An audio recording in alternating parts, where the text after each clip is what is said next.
Hello, welcome to Christy home kitchen అండి. అన్నంతోనే కాదు, వేడి వేడి పుల్కతో కూడా అదిరిపోయే సింపుల్ సొరకాయ పులుసు ఎలా చేయాలో ఈరోజు చూద్దాము. ముందుగా స్టవ్ ఆన్ చేసి కడాయి పెట్టి హీట్ చేయండి. కడాయి హీట్ అయినాక 2 స్పూన్ల ఆయిల్ వేసి వేడి చేయండి. ఇప్పుడు శనగపప్పు, ఆవాలు, జీలకర్ర ఈ 3 కలిపి 1 స్పూన్ తీసుకున్నానండి. ఈ 3 కలిపి మంచిగా ఫ్రై చేద్దాము. ఇవి ఫ్రై అయినాక ఒక 2 పచ్చిమిర్చి ఇలా చిన్న ముక్కలుగా కట్ చేసి వేసుకున్నాను. 2 రెబ్బల కరివేపాకు వేసుకోవాలి. ఒక మీడియం సైజు ఉల్లిపాయను కూడా చిన్న ముక్కలుగా కట్ చేసి వేసుకోవాలి. ఇవన్నీ నూనెలో ఫ్రై అయ్యేలాగా చక్కగా కలుపుకుందామండి.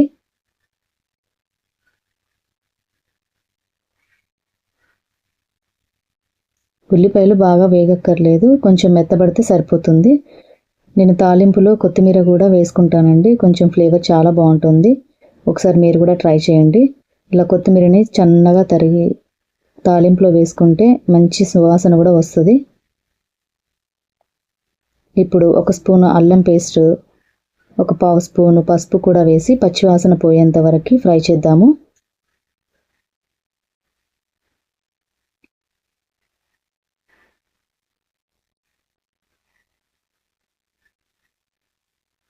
ఇలా 1 నిమిషం పాటు ఫ్రై చేసుకోవాలండి.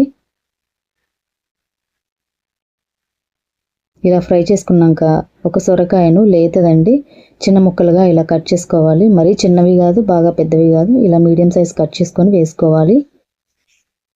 ఇప్పుడు తాలింపుతో ఈ సొరకాయ ముక్కలన్నీ కలిసిపోయేలాగా బాగా కలుపుకోవాలి.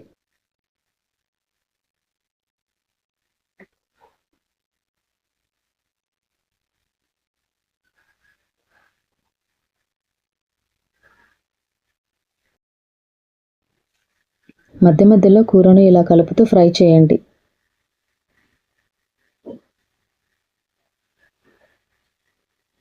ఇప్పుడు ఒక మీడియం సైజ్ టమాటాను తీసుకొని ఇలా చిన్న ముక్కలుగా కట్ చేసి వేసుకొని మళ్ళీ కూర మొత్తం కలపండి.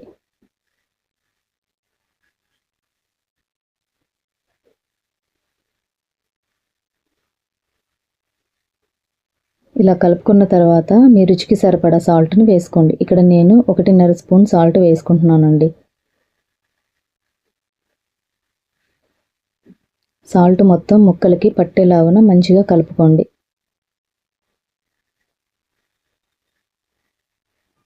ఇప్పుడు మూత పెట్టి ఒక 2-3 నిమిషాలు ఉడికిద్దాము. ఇప్పుడు మూత తీసి చూస్తే కొంతవరకు కాయలు ఉడికాయండి. మనకి కాయలు ఉడికినాయో లేవో తెలుసుకోవాలంటే ఒక కాయని ఇలా మధ్యలోకి కట్ చేసినప్పుడు అది కట్ అవ్వాలి. సో ముక్క చాలా వరకు ఉడికిందండి. ఇప్పుడు 1 స్పూన్ కారం, మీరు ఎంత స్పైసీ తినగలిగితే అంత వేసుకోండి. ఇక్కడ మేము చాలా తక్కువ కారం తింటాం కాబట్టి 1 స్పూన్ కారం వేసుకున్నాను. ఒక చిన్న స్పూను సాంబార్ పౌడర్, 1 స్పూను ధనియాల పౌడరు, ఇవన్నీ వేసి కూర మొత్తం చక్కగా కలపండి.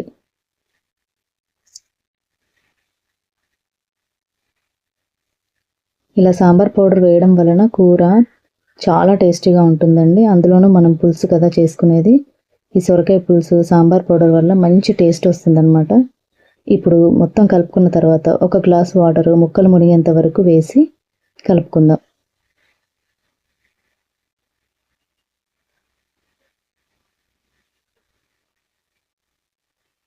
ఇలా కలుపుకున్న తర్వాత మూత పెట్టి ఒక 2-3 నిమిషాలు ఉడికిద్దాము.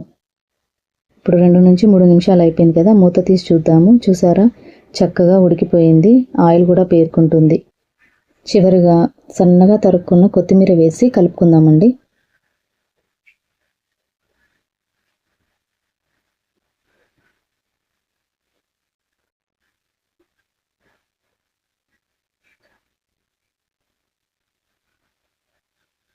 ఇలా కలుపుకున్న తర్వాత మూత పెట్టి ఒక 2 నిమిషాలు ఉడికిద్దాము.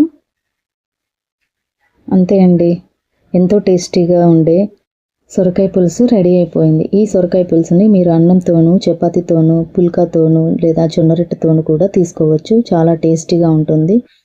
బరువు తగ్గాలనుకునే వాళ్ళు వాళ్ళ యొక్క కూరలలో దీన్ని చేర్చుకుంటే చాలా ఉపయోగపడుతుంది. ఈ యొక్క సొరకాయ పులుసు రెసిపీ మీకు నచ్చితే మా వీడియోని లైక్ చేయండి, షేర్ చేయండి. అలాగే తప్పకుండా క్రిస్టీ హోమ్ కిచెన్ ఛానల్ని సబ్స్క్రైబ్ చేసుకోండి. Thank you.